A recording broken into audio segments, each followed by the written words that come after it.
So I was watching this. I had stumbled upon it in my feed, and they did a whole thing on the royal family and the whole situation with Kate and William. And it's a woman named Sonia Poulton, and she has quite her following is like 10 times mine, 20 times mine, 78,000. And so she's got a big following, you know. And so she's basically said the royals can't get away with it like they used to. Why Kate Middleton's story is about more than her. And these are The last 4 years has really blown that narrative apart of trusting authority. You trust authority, we'd still be under house arrest. You trust authority, you're not allowed in Cirencester Park unless you pay 10 quid. We don't want it.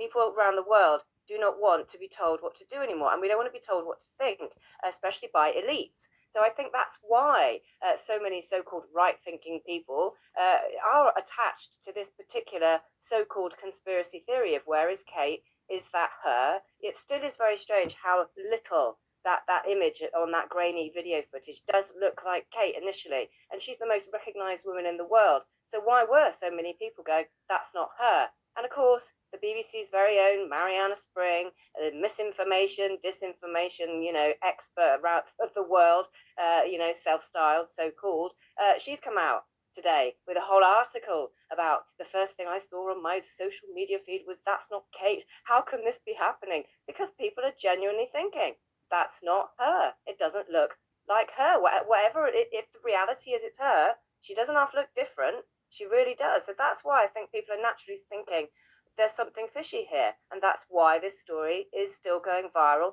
It's why a member of staff at that clinic has risked their job to access those medical records because they know how much money that particular information is worth at a time when speculation is rife. So it's a whole thing of standing up against the system of the elites and the globalists, those with money, they think they have the power over us. That's why I truly believe people are so attached to this particular, inverted commas, conspiracy theory about Kate. We've just had enough of authority telling us how the world is. so there's that. And I'm seeing increasingly a lot of YouTubers who, I mean, I have to say it, although I am so uncomfortable with this kind of discussion, they're normal looking women who are Caucasian, white women, quote unquote, white women, whatever that means, right? Who are they're not Sussex squatties. They could not be bothered, right? And they don't believe this whole thing with Kate, right? They don't believe it. They're not buying it. They're not convinced. And so basically they're saying that they're not going to get away with it like they used to. I don't know. I have a video that I wanted to do where I basically said, look, I've decided to just go along with it and drink the Kool-Aid, which I'll talk about later. But um, yeah, increasingly white women are coming out and saying that, um, it's not Kate, and they're not going to get away with this.